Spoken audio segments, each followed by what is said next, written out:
Anyway, I'm going off piste again.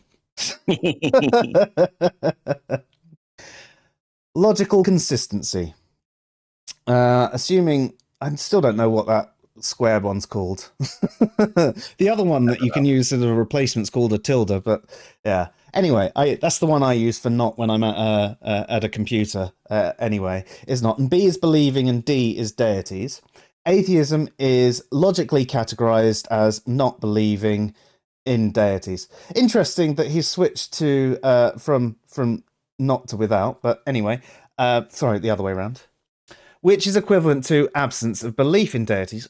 Well, it's not for the reasons I mentioned before. Bit of a bait and switch, yeah. Yeah. I mean, this is ridiculous. It's also not fully answering a proposition. So I've done a few articles trying to explain how to answer a proposition in different ways. So if you have a proposition such as God exists, there are two options, right? Either a God exists or a God does not exist, or at least one deity anyway. So, well, you have to... Sorry.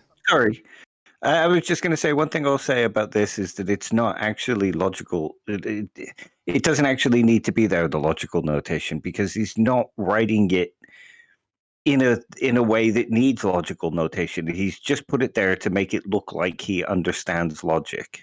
Well, exactly. So that's sort of what I was coming to with it. You've got your two options. Now, there are more ways to answer a proposition, but it can only either be true or false. So a God can either exist or not. So what you have to do there is think about your position on God exists. Do you believe it to be true or false? And your position on God does not exist. Do you believe it to be true or false? And that is the bit that you are supposed to answer both of them. Now, obviously, if you believe it to be true, it entails a lack of belief it's not true, and vice versa for an atheist. If you believe it is false, then you also lack belief in it being true. All he's done there is say, well, you lack belief in it being true. But it hasn't told you that what you actually do believe about it.